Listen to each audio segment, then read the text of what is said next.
हम लोग इसी देवभूमि को विजिट करने जा रहे हैं। तो चलते चलते मैं आप लोगों को बताता हूँ इस पड़पाटा धाम की कहानी के बारे में। तो माना जाता है कि राजस्थान के श्री गंगानगर जिले से 42 किलोमीटर दूर ढाबा जालार नामक एक गांव में 1958 की उस रात को एक ऐसा चमत्कार हुआ जिसकी किसी को उम्मीद नहीं थी।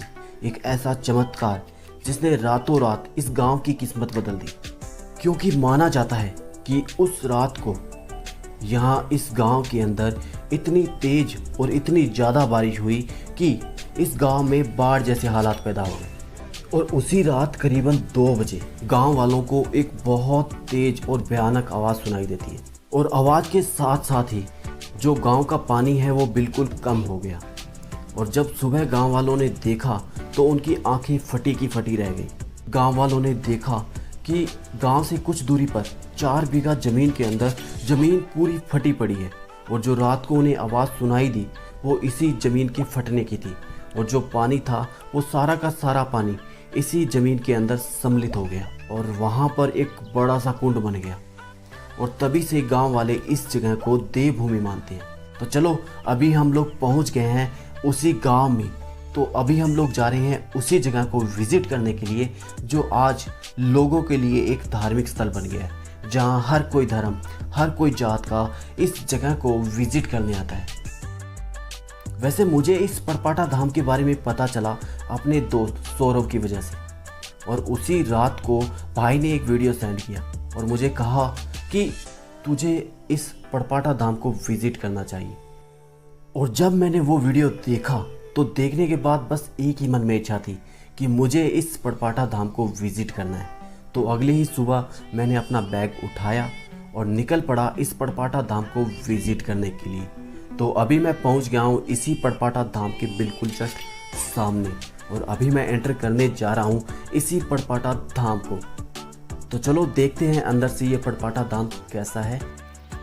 तो अभी हम लोग देखने जा रहे हैं उसी जलकुंड को, जिसके बारे में कहा जाता है कि उस समय वो गांव का सारा पानी इसी जलकुंड के अंदर कहाँ चला गया किसी को नहीं पता। लेकिन जैसे जैसे समय बीतता गया इस जलकुंड की जो सतह है वो भी कम होती गई और ये मिट्टी से भर गया। और इसी जलकुंड के बिल्कुल सामने है एक शिव जी का मंदिर। और शिव मंदिर के अलावा इस पड़पाटा धाम की भूमि पर और भी बहुत से देवस्थल बने हुए हैं, जैसे कि यहाँ पर बना हुआ एक गुरुद्वारा, और इसके अलावा यहाँ पर बने हुए दूसरे छोटे छोटे मंदिर, जो आप जब यहाँ पर आओगे तो आप उन सभी जगहों को विजिट कर सकेंगे। लेकिन मैं पहुँचा हूँ दोपहर के समय, तो यहाँ पर जितने भी दूसरे मंदिर और गुरुद्वारे हैं वो सभी बंद पड़े हैं। तो अभी खुला पड़ा है ये शिव मंदिर। तो यहाँ पर सबसे पहले मैंने आते ही माथा टेका इसी शिव मंदिर के अंदर, और यहाँ पर भी आप लोग इस पड़पाटा धाम की कहानी को पढ़ सकते हैं।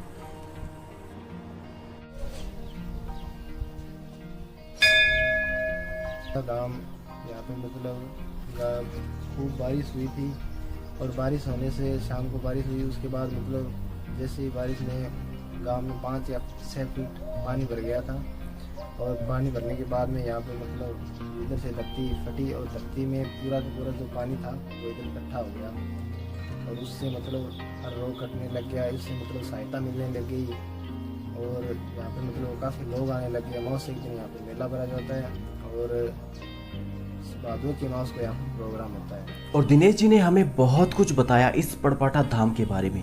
इन्होंने हमें बताया कि इस जगह का नाम पड़पाटा इसलिए पड़ा क्योंकि क्षेत्रीय भाषा में इसका मतलब होता है धरती का फटना, और इसीलिए इसे पड़पाटा कहते हैं। और इसके अलावा और दिनेश जी ने हमें बताया कि इस पड़पाटा धाम की जो ये जलकुंड है, इसका जल पीने से चर्म रोग यानी कि चमड़ी के रोग तक सही होते हैं, और दूसरी बीमारियां भी दूर होती है। और माना जाता है कि इस पड़पाटा धाम के अंदर जो भी कोई सच्चे मन से कोई इच्छा करता है तो उसकी इच्छा पूरी होती है, और इसीलिए हर अमावस्या को यहाँ पर बहुत बड़ी संख्या में भीड़ इकट्ठी होती है। इसके अलावा भादवा की अमावस्या को यहाँ पर बहुत बड़े मेले का आयोजन होता है, और इस मेले का आयोजन होता है गांव वाले और राजस्थान पत्रिका की टीम के सहयोग से।